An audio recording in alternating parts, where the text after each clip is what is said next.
Bueno, hola, buenas noches. El día de hoy, mi nombre es Alejandra Hernández. El día de hoy, junto a mi compañero Jesús Abril, les hablaremos sobre lo que es la fractura radiodistal. Inicialmente, tenemos que la fractura radiodistal es una de las lesiones más frecuentes por la que se consulta en el servicio de urgencias, debido a su mecanismo de producción que básicamente, pues mayormente se produce por caídas sobre la misma mano. Tenemos que se puede dar tanto en jóvenes asociados a traumatismos de alta energía como en adultos mayores asociados a la osteoporosis. Es por eso que el día de hoy les queremos enseñar cómo reconocerlas, el tratamiento y el diagnóstico, ya que hacerlo bien y oportunamente va a permitir una buena consolidación y que no se genere afección al mecanismo en el cual la muñeca funciona. Tenemos el índice. En el índice vamos a ver todo lo que se va a abordar la noche de hoy.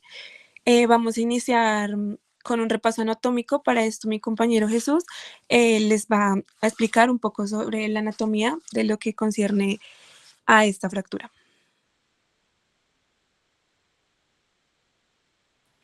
Bueno, buenas noches. Vamos a hablar sobre la anatomía ósea y articular del radio y pues obviamente sus segmentos óseos que los acompañan, como el cúbito y los huesos del carpo.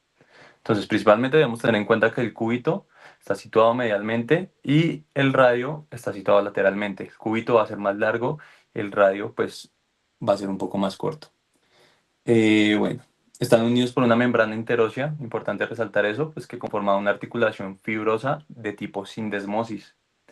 Esta divide el antebrazo en dos compartimentos.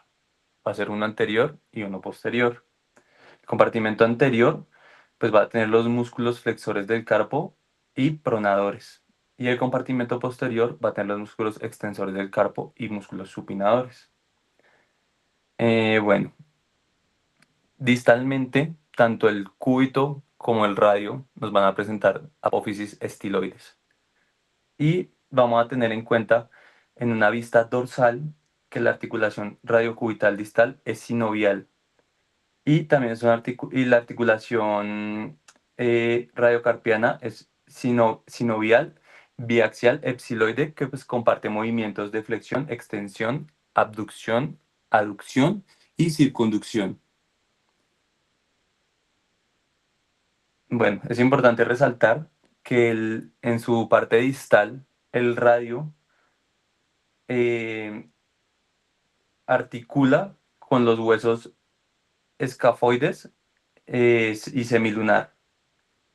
Y también es importante resaltar que en su vista ventral o palmar, la articulación radial metacarpiana está reforzada por los ligamentos colaterales radial y cubital y por los ligamentos radiocarpianos dorsales y palmar. Bueno, tun, tun, tun. Siguiente. En la anatomía de las superficies articulares, pues como ya se los había mencionado, el radio distal presenta dos carillas articulares. Estas carillas van a ser cóncavas. Va a haber una lateral y una medial. Vamos a profundizar un poco más en esto. La lateral está articulada con el escafoides y la medial con el semilunar. Están separadas por un vértice antero-posterior. Este vértice pues va a ser muy importante más adelante, ya les explicaré por qué. Em, Vamos a tener el fibrocartílago triangular, que este está ubicado este nos va a estabilizar la articulación radioulnar distal y este nos va a ayudar pues a amortiguar cargas, a estabilizar también, pues como ya se lo había mencionado, la articulación. Está compuesto por varios ligamentos. El ligamento colateral ulnar, ulno-ulnar, ulnopiramidal, el ligamento radiocubital dorsal, el ligamento radiocubital volar y pues la vaina del extensor ulnar. Este se va a extender desde el borde distal desde el borde distal cubital del radio hasta la base de la apófisis estiloides del radio o pues de la ulna. Importante resaltar eso, se me olvidó mencionarles. El radio también, el, el radio va a ser llamado ulna. Bueno, vamos a hablar un poco de los músculos. vamos a tener los músculos del compartimento posterior. Estos ya se los voy a mencionar, son el braquiorradial, el extensor radial largo del carpo, el extensor radial corto del carpo, el extensor de los dedos, el extensor del meñique y el extensor cubital del carpo. Se pueden dividir muchas veces en capas. Estos van a estar unos encima de otros, entonces muchas anatomías los refieren como en capas, al igual que los de la parte anterior. Bueno, les sigo mencionando los de la parte posterior. También vamos a tener el supinador, el abductor largo del pulgar, el extensor largo del pulgar, el extensor del índice y el extensor corto del pulgar. Hacia la parte anterior vamos a tener el pronador redondo, el flexor radial del carpo, el palmar largo, el flexor superficial de los dedos y el flexor cubital del carpo. El flexor profundo de los dedos, el palmar largo del pulgar y el pronador cuadrado. Esto va a ser importantísimo. Bueno, un poco de su inervación. Es importante resaltar que cuando hay una fractura em, distal, se puede ver muchas veces afectado principalmente el nervio mediano, aunque también se pueden llegar a ver afectados el cubital y el radial. Aquí logramos ver pues en la imagen los compartimentos, cómo nos van a dividir el compartimento anterior y el compartimento posterior. Antes de hablar de los grados de movimiento, es importante hablar de la anatomía normal. En la literatura nos hablan de que hay unos rangos normales en los cuales deben estar ubicados las partes óseas de la mano.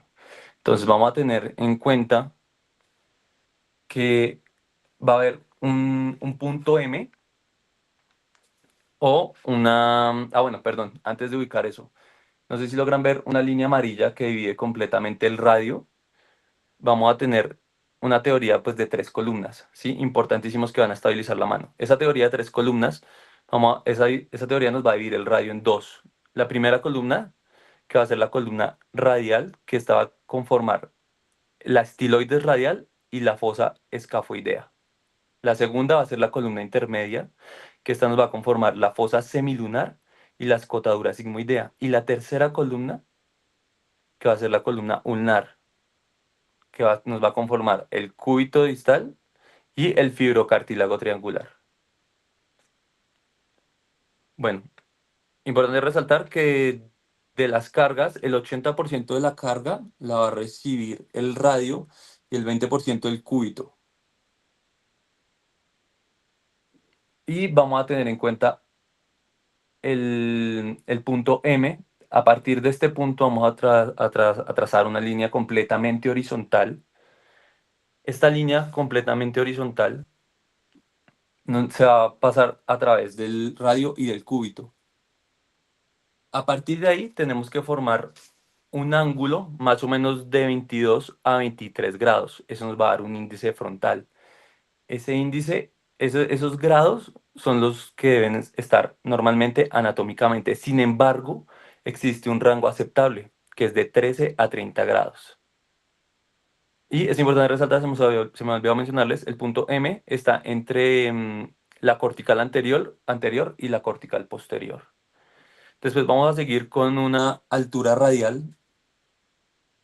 Esta altura radial comprende desde la apófisis estiloides hasta el punto M, ¿sí? Entonces ahí va a haber una altura. Esta altura va a ser la altura radial. La normalidad de esa altura va a ser de 11 a 12 milímetros. Sin embargo, también debe tener un rango aceptable. Ese rango aceptable va a ser de 8 a 18 milímetros. Vamos a tener también un tilt volar o un índice sagital. Este se toma de la parte lateral de la mano. Lo normal de este va a ser de 10 a 12 grados y también tiene un rango aceptable que va a ser de 6 a 20 grados. Mm,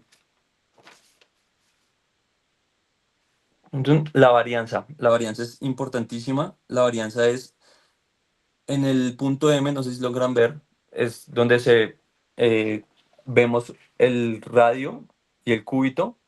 Es la parte mm, medial del radio y la parte lateral del cúbito hacia distal. Ese punto entre ellos nos va a dar un, una,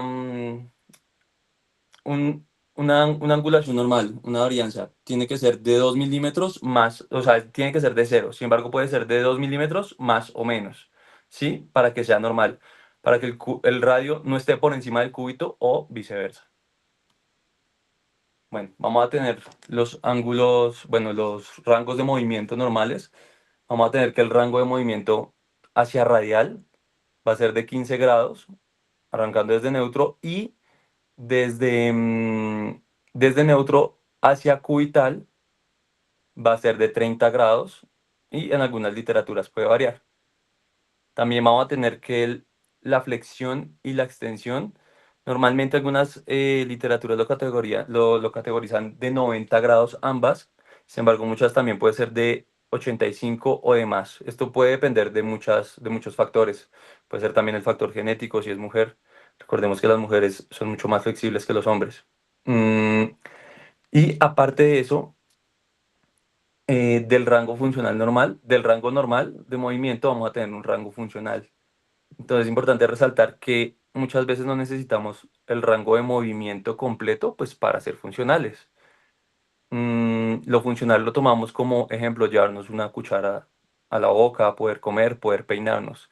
Más allá de eso, pues no es, como les digo yo, tan necesario muchas veces. Lo que necesitamos es algo funcional, algo que nos permita aplicar en nuestra vida cotidiana, peinarnos, bañarnos, cepillarnos.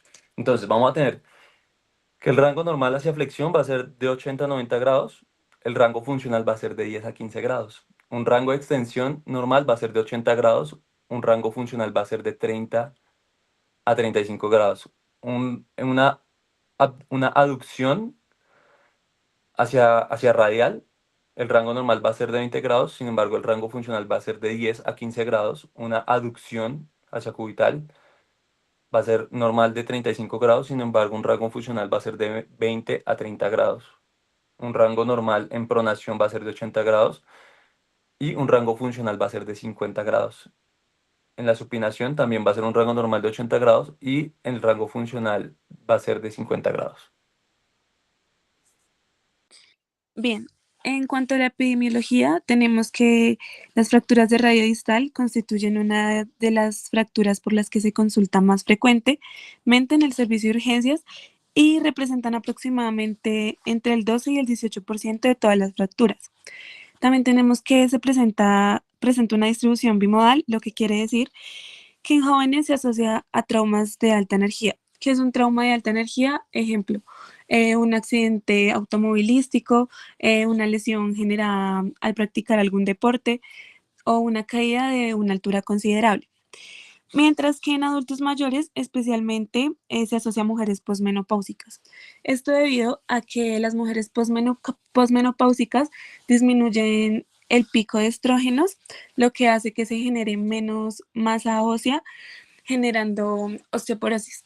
La osteoporosis lo que va a hacer es darnos un hueso con una arquitectura más frágil. Al el hueso tener una arquitectura más frágil, un trauma de baja energía va a ser suficiente para que se genere la fractura.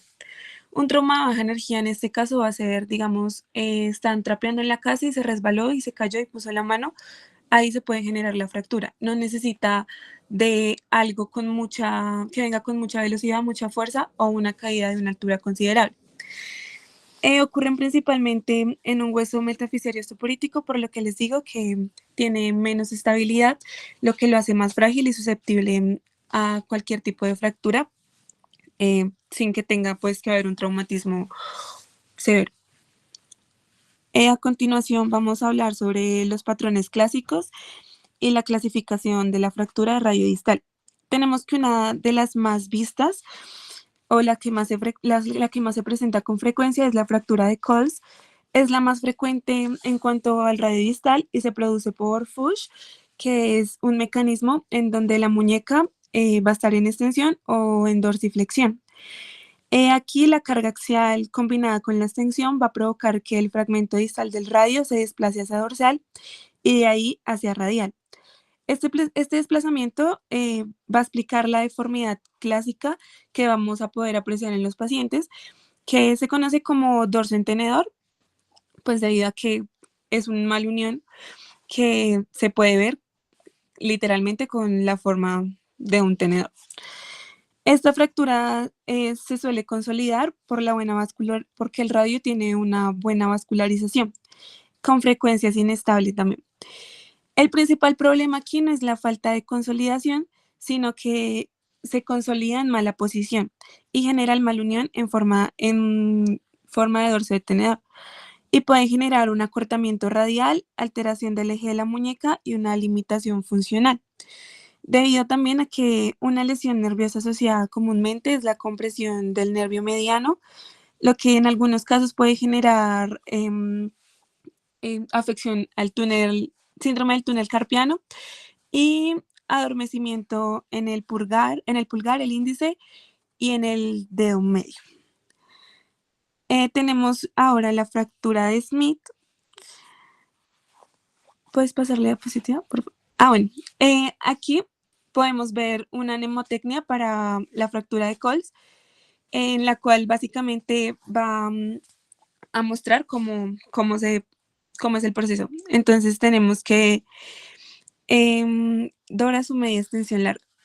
Entonces tenemos que afecta al hueso al radio en supinación y afecta al nervio mediano y también el extensor largo del primer dedo, lo que les mencionaba anteriormente.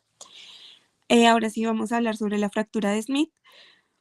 La fractura de Smith también es conocida como Coles inverso y se produce cuando el FUSH ocurre con la muñeca en flexión palmar o por un golpe directo sobre el dorso de la muñeca. Aquí en este caso el fragmento del radio distal se va a desplazar hacia volar y es menos frecuente, pero puede ser igual muy inestable. Si no se logra una reducción adecuada, el mal unión volar puede alterar de forma significativa la biomecánica de la muñeca, lo que puede generar dolor y limitación funcional. Aquí lo que vamos a ver es un mal unión en forma de pala de jardín, como se puede observar en la imagen de arriba. En cuanto a la lesión nerviosa asociada, vemos que es menos frecuente, pero igual se puede comprimir el nervio mediano, lo que pues a largo plazo también puede generar afección o síndrome del túnel carpiano.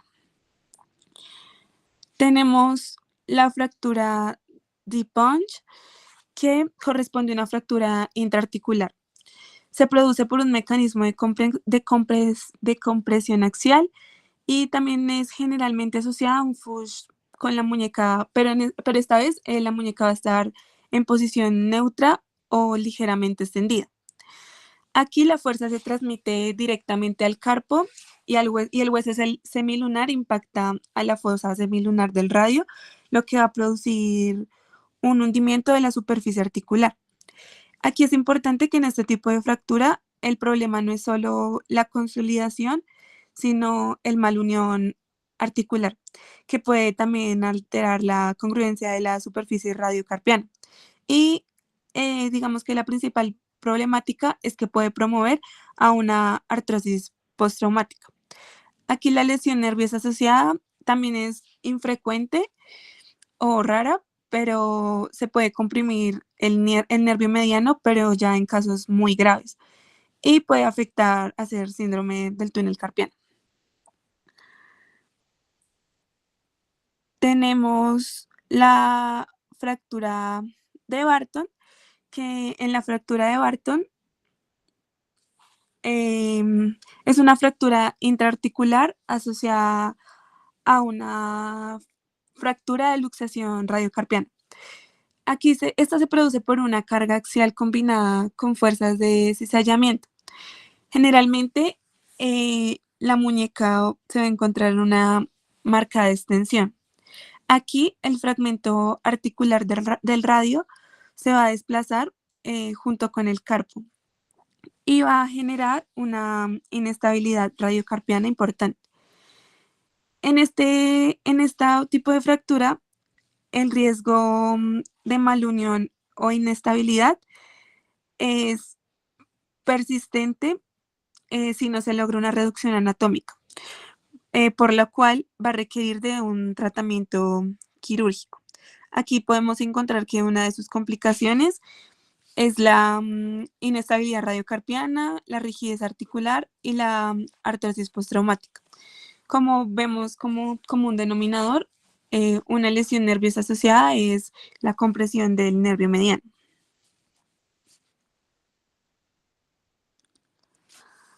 Bien, en la fractura por avulsión, vamos a encontrar que la muñeca va a estar en ligera extensión o con una desviación forzal, con una desviación hacia radial o hacia cubital. En el mecanismo de lesión tenemos que es una lesión contracción súbita y aquí los ligamentos radiocarpianos o colaterales lo que van a hacer es como alar y arrancar un fragmento óseo.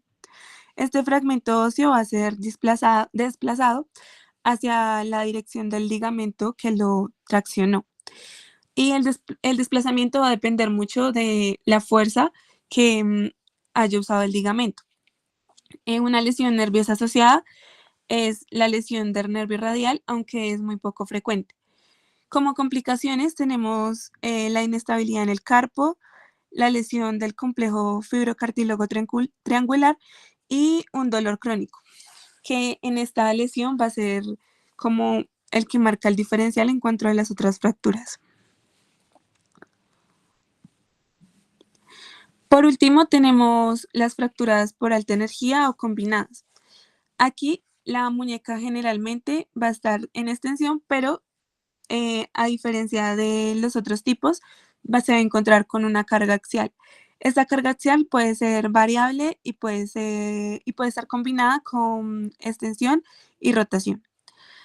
El mecanismo por el cual se produce es un impacto axial violento hacia la muñeca. Podemos ver un desplazamiento hacia una lesión conminuta y también un acortamiento radial. Aquí vemos dos lesiones nerviosas asociadas, que es tanto la lesión del nervio mediano como la lesión del nervio cubital. En complicaciones tenemos que se puede generar artrosis postraumática, rigidez severa o consolidaciones. Ahora vamos hacia la clasificación. Bueno, tenemos la clasificación de la AO o la AOTA. Es la más utilizada en la práctica clínica porque se basa en el compromiso de la superficie articular, que es el principal factor que va a ayudarnos a determinar el pronóstico. Tenemos que se va a subdividir en tres tipos, tipo A, tipo B y tipo C.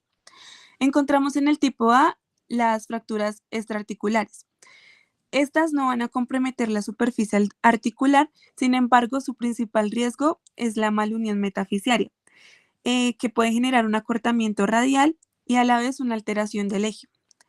En cuanto a las tipo B, fracturas parcialmente articulares, tenemos que estas comprometen solo una parte de la superficie articular y su principal riesgo es la incongruencia articular, solo si el fragmento no se reduce adecuadamente.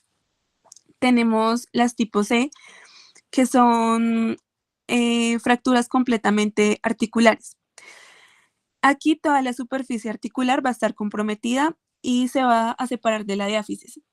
Es generalmente, bueno, no generalmente no, sino sí son las más inestables y son las que tienen mayor riesgo de malunión y artrosis postraumática.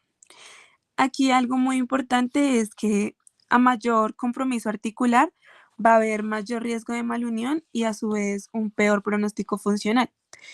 A un lado de la pantalla van a encontrar cómo se evidencian cada subtipo de fractura en la clasificación de lado.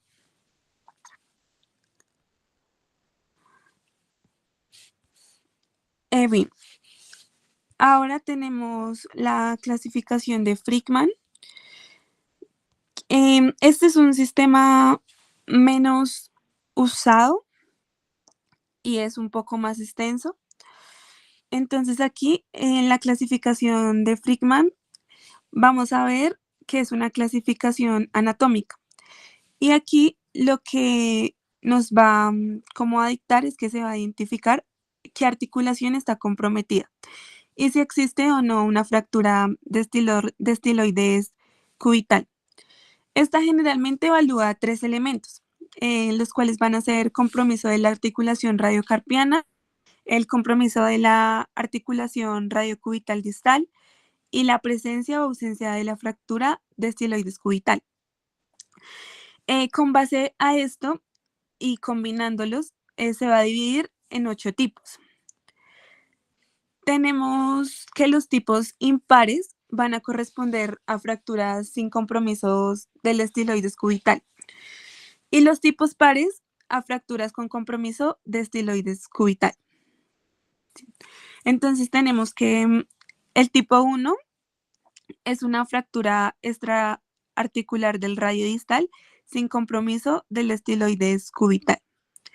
Mientras el tipo 2 va a ser una fractura extraarticular del radio distal con una fractura del estiloides cubital. En cuanto al tipo 3, va a ser una fractura que compromete la articulación radiocarpiana, pero que no va a tener una fractura del estiloides cubital. El tipo 4 es una fractura de la articulación radiocarpiana, que a su vez va a presentar también fractura de estiloides cubital. El tipo 5 es una fractura que compromete la articulación radiocubital distal sin fractura del estiloides cubital. El tipo 6 va a ser una fractura de la articulación radiocubital distal con fractura del estiloides cubital. Y en cuanto al tipo 7, la fractura que compromete, en cuanto al tipo 7, la fractura va a comprometer ambas articulaciones, tanto radiocarpiana y radiocubital distal, pero aquí no vamos a ver una fractura del estiloides cubital. Y finalmente el tipo 8 va a comprometer ambas articulaciones y va a presentar una fractura de estiloides cubital. Bueno, a medida que aumenta el número del tipo en la clasificación de Frickman, aumenta el compromiso articular, lo que a su vez va a aumentar el riesgo de rigidez y artrosis. Sin embargo, es muy importante recalcar que esta clasificación no evalúa el desplazamiento ni el grado de inestabilidad, que son factores como muy determinantes a la hora de darles manejo. Digamos que esta clasificación no se usa porque aunque describe bien anatómicamente pues la fractura, no orienta al tratamiento, por lo que en sí no predice ni una inestabilidad ni un riesgo de mal unión, lo cual es muy importante pues si se quiere tener una buena funcionalidad al momento de pues el tratamiento de la fractura. En cuanto a la clasificación de Fernández, vamos a tener que es una de las más antiguas y va a clasificar según la biomecánica de las fracturas del radio distal. No se basa solo en la anatomía, sino en el mecanismo de la fuerza que produce la fractura. Bien, esta va a evaluar cómo actúa la fuerza sobre el radio distal en el momento del trauma. Generalmente se va a asociar mucho con el FUSH y explica por qué se genera un deterioro patrón de la fractura. Digamos que aquí esta es muy útil comprenderla para entender cómo fue el mecanismo de la lesión. Sin embargo, tampoco nos va a orientar mucho hacia un tratamiento. Tenemos el tipo 1, que corresponde a fracturas producidas por fuerzas de flexión o extensión de la muñeca durante el FUSH. Aquí se van a incluir los patrones clásicos de Coles, que es en extensión, y de Smith, que es en flexión. Es muy importante recalcar que la dirección de la muñeca y la angulación del fragmento distal dependen de si la muñeca está en extensión o en flexión. Tenemos el tipo 2 o de cizallamiento, que se produce por una fuerza de cizallamiento, valga la redundancia. Aquí vamos a ver cómo esto actúa sobre la superficie articular del radio distal. Generalmente la muñeca se va a encontrar en extensión. Este mecanismo va a generar fracturas tipo Barton, donde un fragmento articular del radio se va a desplazar junto con el carpo.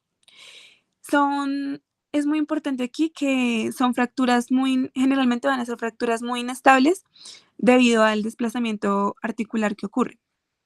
Tenemos el tipo 3, que es por compresión axial y va a corresponder a fracturas producidas por compresión axial pura. Generalmente por un fush con la muñeca en posición neutra o ligeramente extendida. Aquí la fuerza se va a transmitir directamente desde el carpo hacia el radio distal y va a producir un hundimiento de la superficie articular típico de la fractura T-punch que describí anteriormente. Aquí la principal problemática va a ser la incongruencia articular. Tenemos el tipo 4. Aquí las fracturas se van a producir por fuerzas de tracción ligamentaria, es decir, en las que los ligamentos radiocarpianos arrastran o arrancan directamente fragmentos óseos del radio distal. Suelen asociarse mucho con inestabilidad ligamentaria de la muñeca. Y finalmente vamos a encontrar el tipo 5. Aquí incluye fracturas producidas por traumatismos de alta energía, que como les mencionaba anteriormente, son aquellos que requieren de gran velocidad o de una caída a gran altura, por ejemplo, como accidentes de tránsito o caídas desde altura, como mencionaba. Se caracteriza por una conminución severa y un compromiso de partes blandas y un elevado riesgo de malunión y rigidez. Es muy importante de la clasificación de Fernández comprender que va a permitir entender el porqué de la fractura y también, a su vez, por qué se desarrolla determinado patrón radiológico.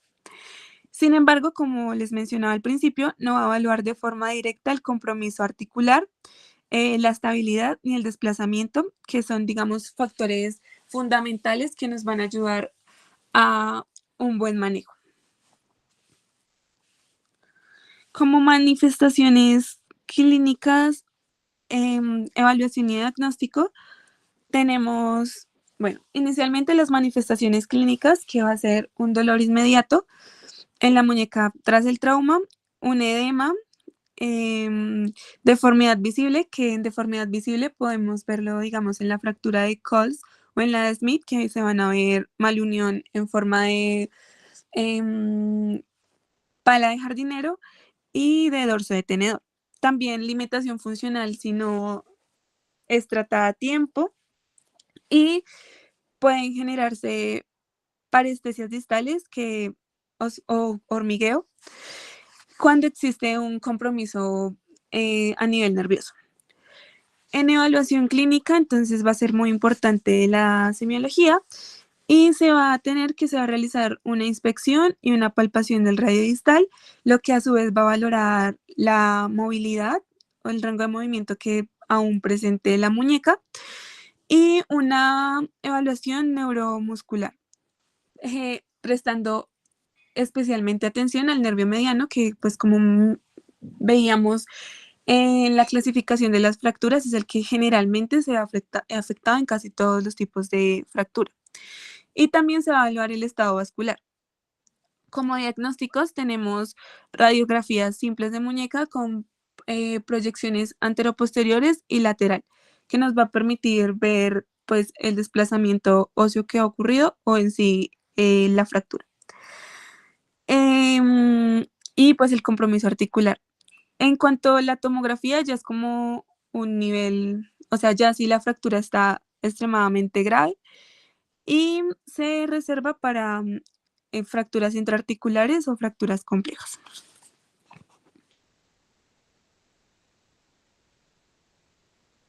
Bueno, ahora vamos a hablar del tratamiento, en el cual lo primero que hay que ver es si la fractura se puede reducir o no se puede reducir.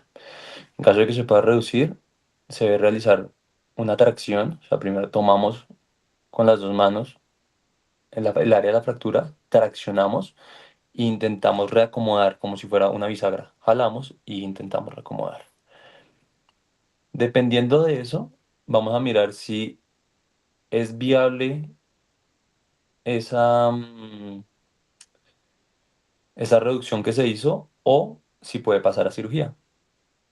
Entonces, el tratamiento conservador va a constar de varios factores.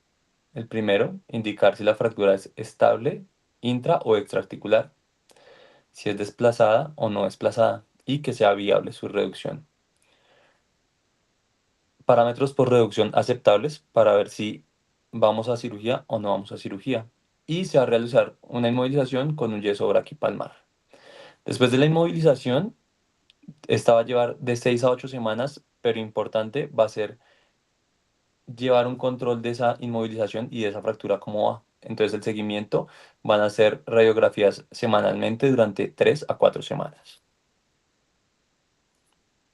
El tratamiento quirúrgico va a tener unas indicaciones absolutas y unas indicaciones relativas. Entre las indicaciones absolutas tenemos tres, que va a ser la fractura expuesta, un síndrome del túnel carpiano agudo y un síndrome compartimental. En las indicaciones relativas va a ser una fractura severamente desplazada, una fractura inestable, una fractura postreducción con parámetros anatómicos no aceptables. Bueno, en el tratamiento quirúrgico vamos a hablar primero de las agujas. Estas van a ser, bueno, las indicaciones de estas van a ser fracturas extraarticulares, fracturas intraarticulares de rasgos simples. Las ventajas de estas, que son percutáneas mínimamente invasivas y de bajo costo. Y las desventajas es que no se pueden usar cuando hay una gran conminución. Viendo la literatura, lo que revisamos con mi compañera, vemos que estas ya casi no se utilizan mucho, pero pues sin embargo es importante tenerlas en cuenta. Como siguiente vamos a hablar del tratamiento con el tutor externo. Este es un método de fijación pues transitoria.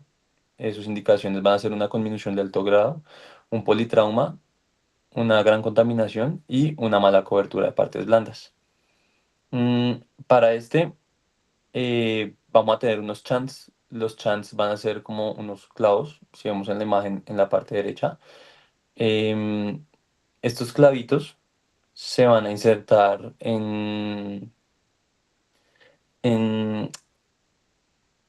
hacia la diáfisis y se van a insertar hacia unos, o sea, el puño lo colocamos en otro y tenemos que ver unos 30 a 40 grados.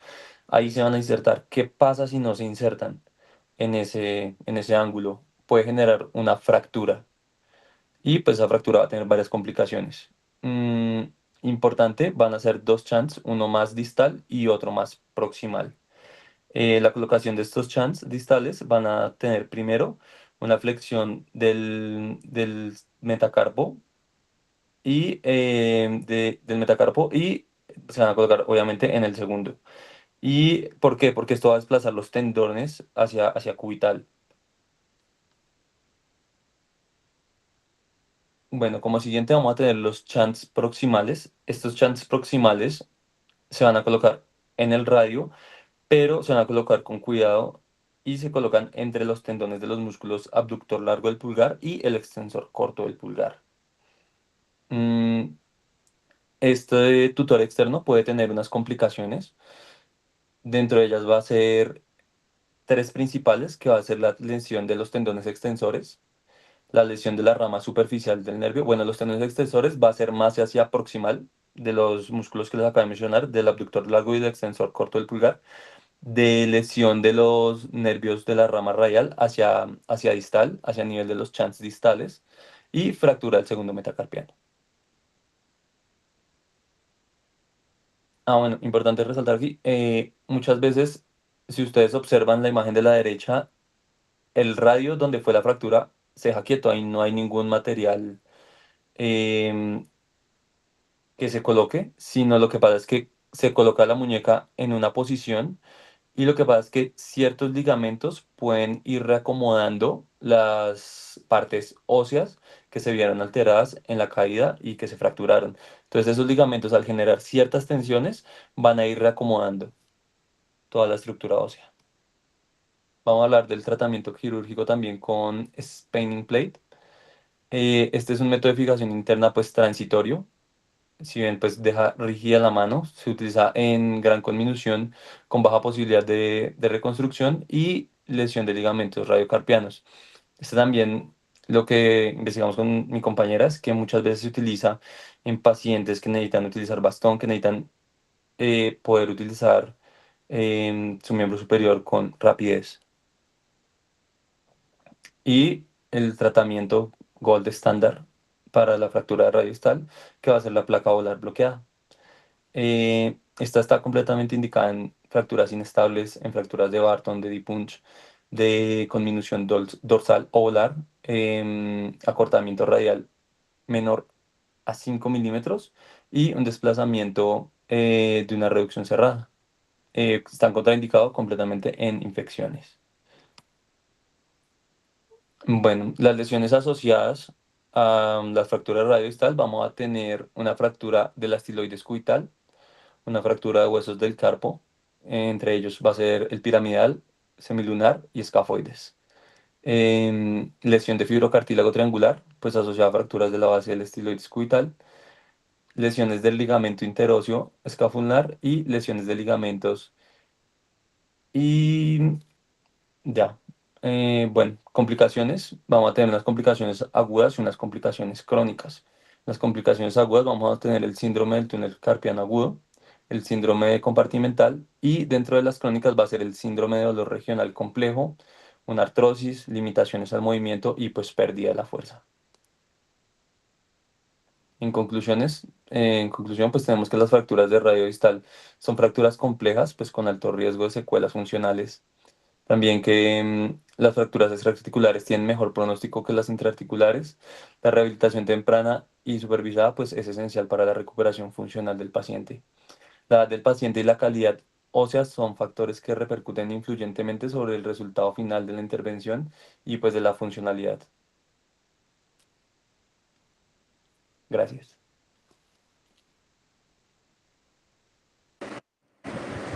Perfecto, muchachos, muchísimas gracias. Gran revisión de un tema bastante extenso y bueno, afortunadamente tuvieron la organización de poder, digamos que darle una explicación bastante clara y concisa con referente a este tema. No sé si hay alguna pregunta, alguna duda con referente a la charla.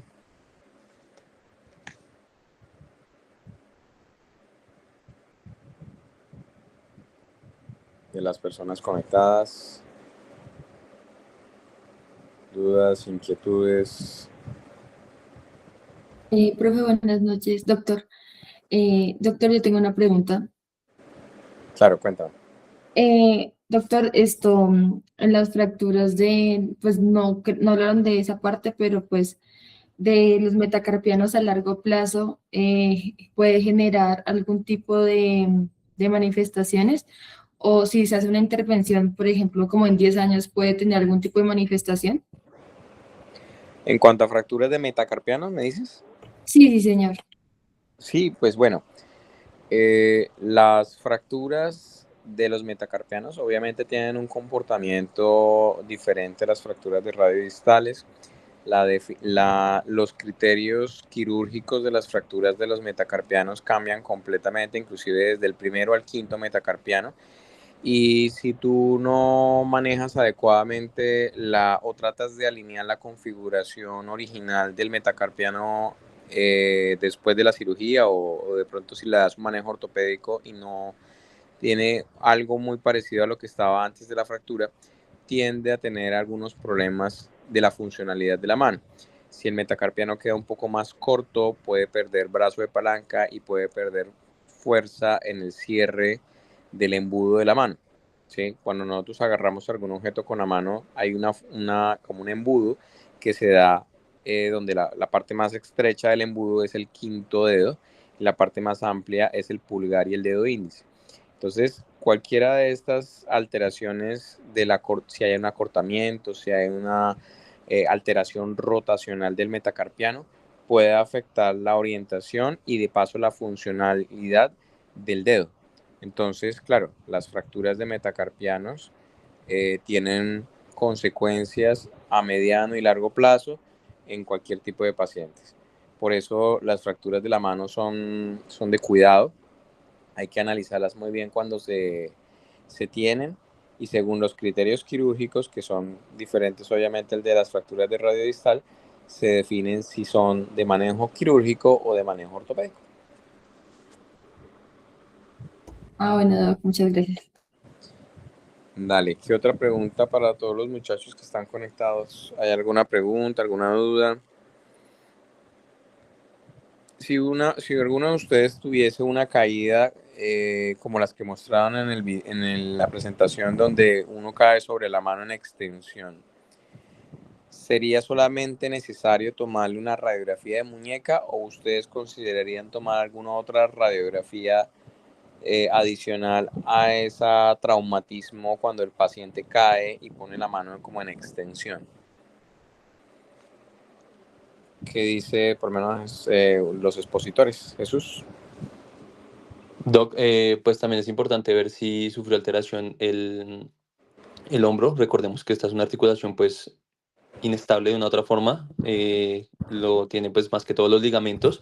Entonces, si hay dolor en el hombro, si uno ve que el hombro puede llegar a verse afectado, sí sería bueno tomar una radiografía en hombro, y pues puede ser hacia codo. Ok, o sea, le pediría una radiografía de hombro, ¿sí? Dependiendo si el paciente pues presenta sintomatología, ¿no? Si el paciente refiere dolor hacia esa zona. Ok. ¿Y le pediría algún otro estudio diferente al hombro?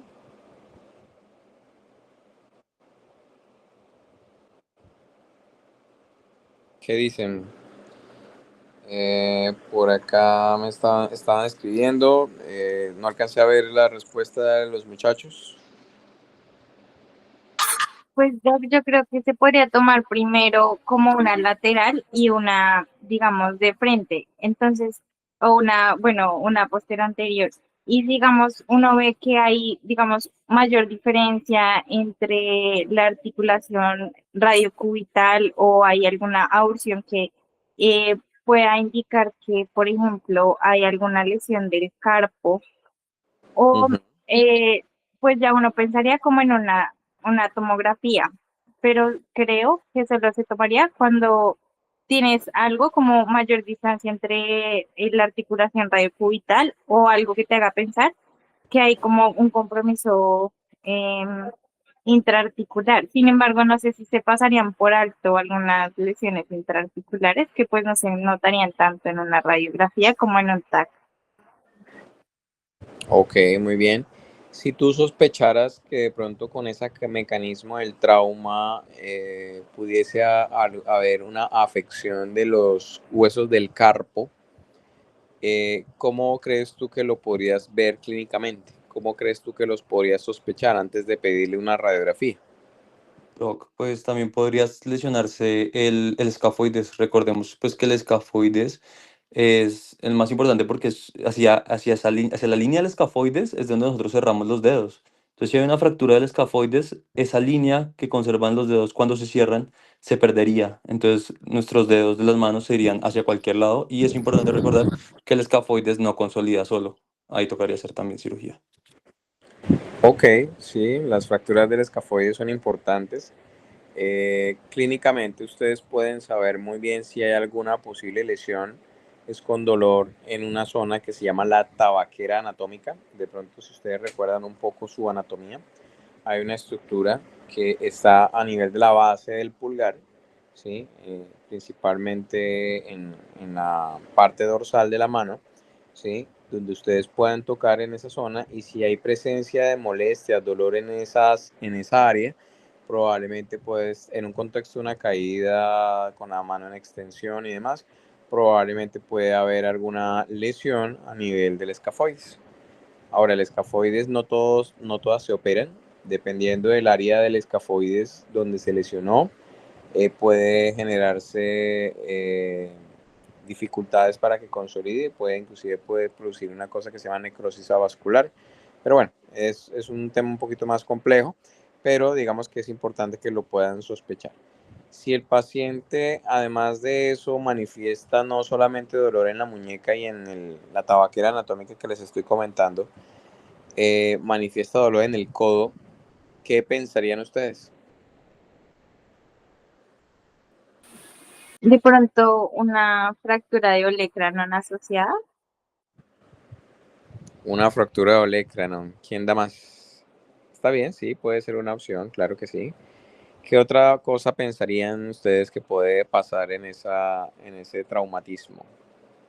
Una fractura de radio proximal o también se puede lesionar y la fractura de escleroplexia. Exactamente, entonces podemos tener también una fractura de Exelopresti. Las fracturas de Exelopresti, para los que de pronto no la tienen muy presente, es una fractura donde a través de una carga axial con la mano en extensión, el impacto la recibe en la muñeca, pero la energía se disipa por toda la membrana interósea y llega hasta el codo, y hay como una retroimpactación de la cabeza de la cúpula radial o la cúpula radial sobre el capitellum, es decir, sobre el húmero, y se puede fracturar la cúpula radial, es decir, fractura el radio proximal. Esa lesión como tal, con la ruptura de la membrana interósea, que es en el antebrazo y demás, se conoce como fractura de Exelopresti.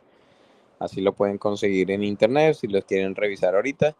Es una fractura no muy frecuente, pero siempre hay que pensarla cuando son traumatismos de mediana o alta energía, en muñecas en extensión, caídas de motocicleta, caída de bicicleta, que ponen las personas las manos para proteger su rostro. Entonces es algo que no se nos puede olvidar, entonces deben pedir una radiografía de codo también para descartar la fractura de Exelopresti.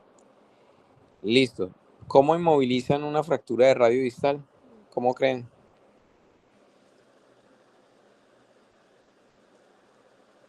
Pues Doc, según lo que leímos es con un yeso pues braquipalmar. Un yeso braquiopalmar que posterior.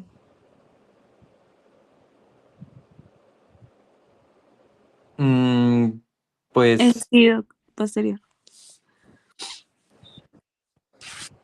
Pero O sea, una férula que viene desde el brazo, desde el hombro hasta la muñeca, hasta la región palmar, ¿hasta dónde?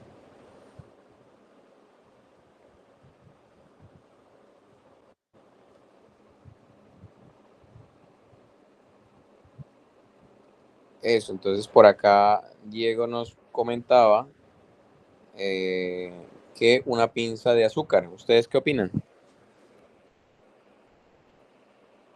¿Saben qué es una pinza de azúcar? yo creo que es más completo, ¿no? Alcanza pues, o sea, coge el brazo pues completamente y muchas veces pues va hacia la región del codo, o sea, va completo.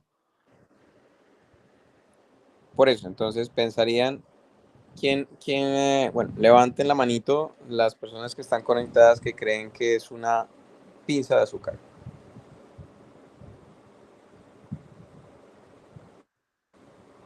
De las 31 personas conectadas. A ver.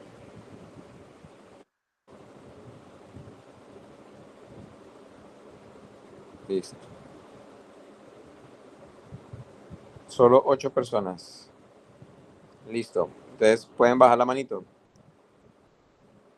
Ahora levanten la mano. Supongo que el resto apoyan el tema de la férula braquiopalmar.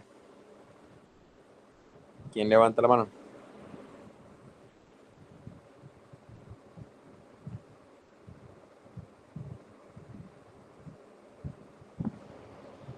Férula braquiopalmar.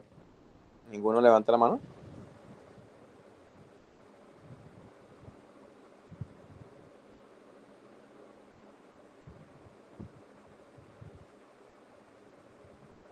¿No? ¿Ninguno? Bueno, la forma en que nosotros inmovilizamos las fracturas de radio distal, recuerden que tiene que tener un principio, que es básicamente inmovilizar la articulación proximal y la articulación distal.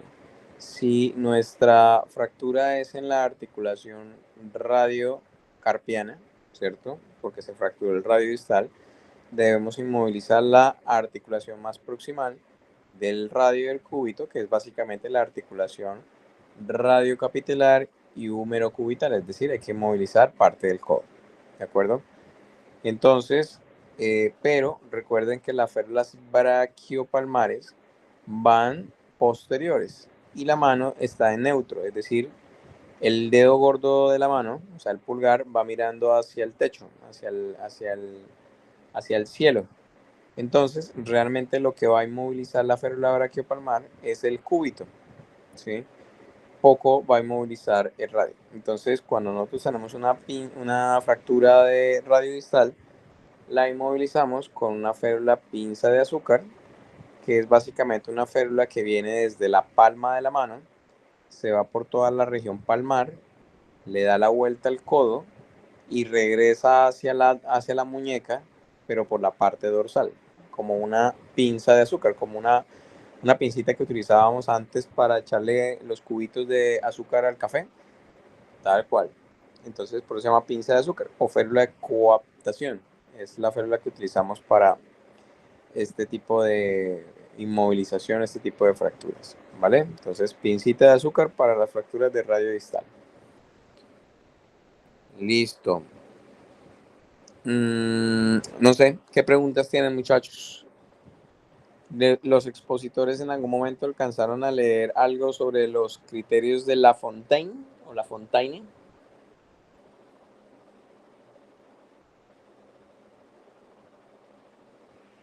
¿Encontraron algo de eso, muchachos?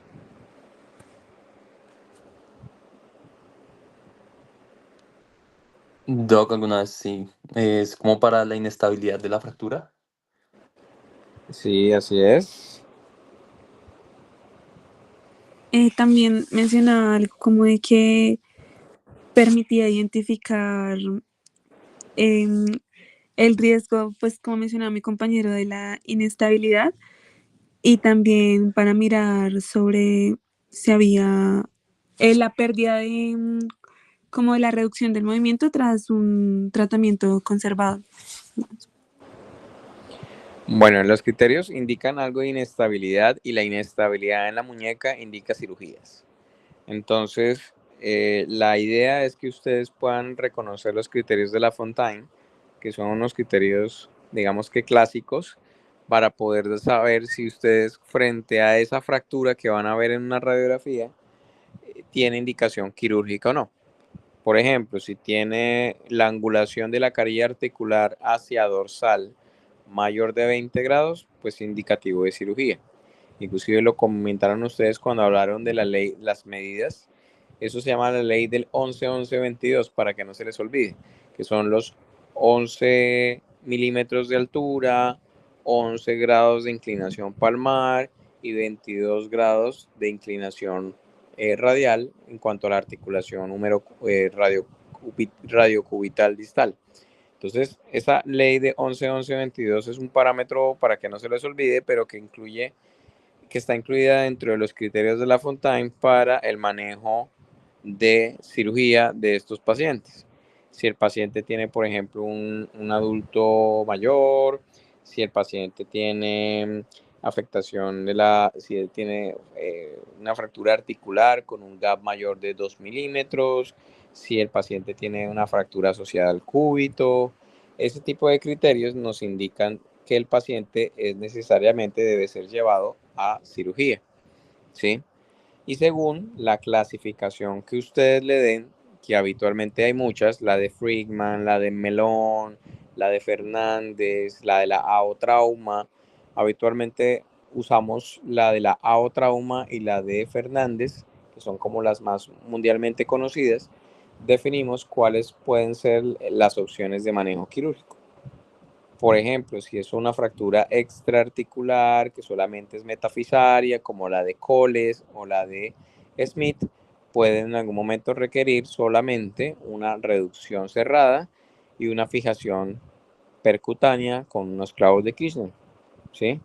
Ya cuando nos enfrentamos a una fractura articular, ya o una fractura Fernández 2, un Barton volar, un Barton dorsal, una fractura de die punch, ¿sí? Ese tipo de fracturas ya requerimos una reducción abierta, es decir, hay que abrir el foco de fractura y seguramente vamos a necesitar colocar una placa anatómica con unos tornillitos. Pero hay otras opciones, fijación externa, ¿sí? La artrodiastasis o la ligamentotaxis que se hace a través de algunas placas especiales, pero ya son casos muy puntuales de conminuciones muy severas de las muñecas o con una lesión severísima de tejidos blandos que no nos permiten poder poner placas o tornillos.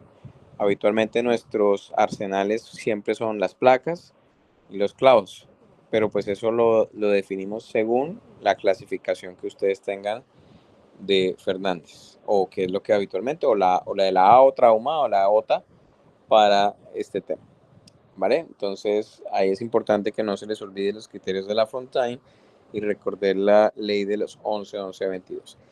Listo, muchachos, preguntas, dudas, inquietudes de fracturas de radio distal, algo que quieran preguntar.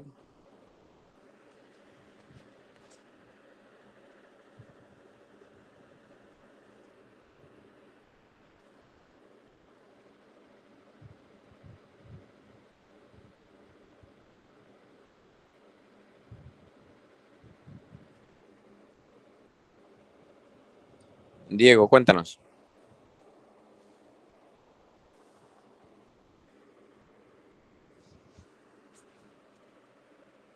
Diego levantó la mano y va a preguntar algo.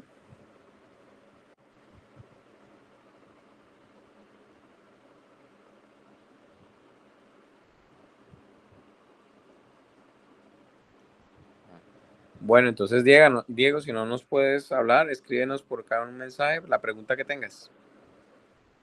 Carlos, entonces.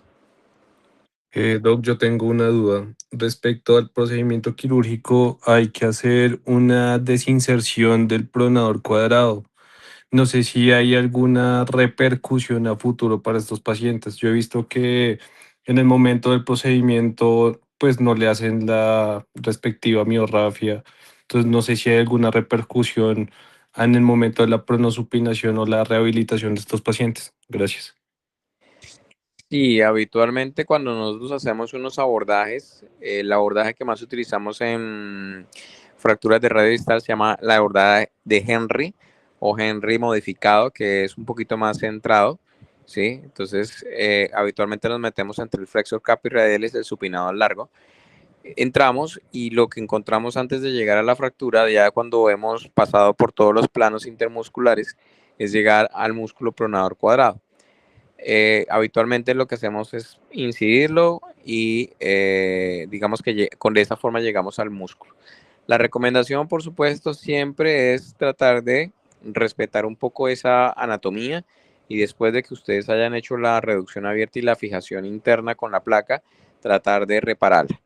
¿Qué se ha visto? Pues que no hay, digamos que un mayor compromiso de la funcionalidad, porque ya porque el antebrazo tiene otros músculos pronadores, como en este caso el pronador redondo, y hay unos músculos accesorios que permiten la supinación y la pronación, como el supinador largo, el supinador corto, etcétera, que permiten una mejor funcionalidad sin que se vea afectado con la desinserción del pronador cuadrado.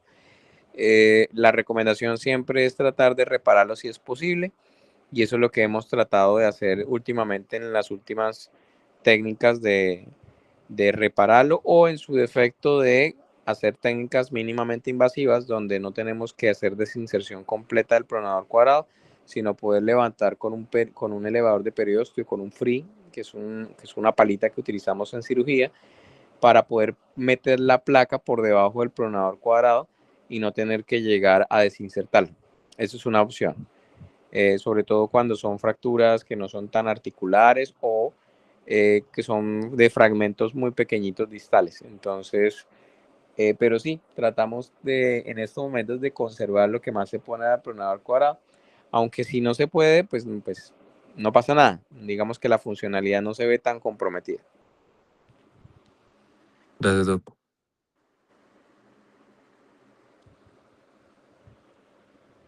Listo, muchachos. Bueno, si no hay más preguntas, bueno, nada, felicitaciones, muy buena charla. Esperemos que las próximas charlas también tengan este muy buen nivel. Los felicito a los expositores. Diego ya colocó la pregunta de él en el chat. Espérame a ver, no la veo. La pregunta dice, en pacientes con osteoporosis con indicación de reducción de fractura de radio distal, ¿qué material es preferido? ¿Cómo? Perdóname, no te escuché bien.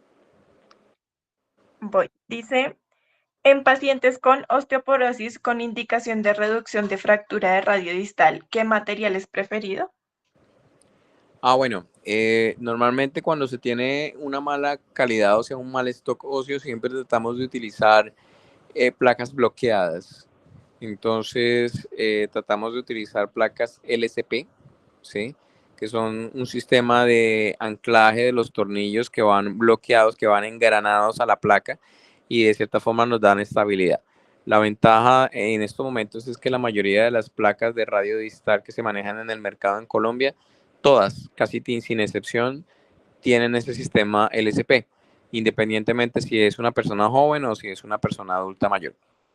Ahora, habitualmente cuando un adulto mayor con osteoporosis tiene este tipo de traumatismos, hay pérdidas óseas.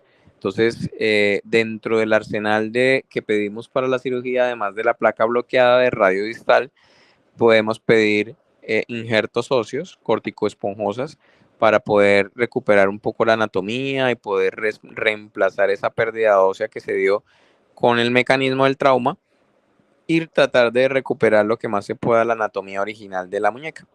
Entonces, pedimos siempre algo de injerto óseo y las placas, pedirlas así, placas LCP anatómicas de radio distal, y muchas de ellas vienen con una cosa que se llama ángulo variable, que es que los tornillos los podemos ubicar en diferentes posiciones, en diferentes ángulos, para tratar de que esos tornillos no vayan a quedar dentro de la articulación del carpo.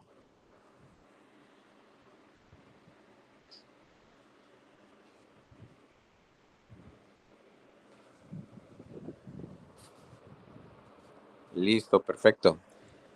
¿Qué otra preguntita?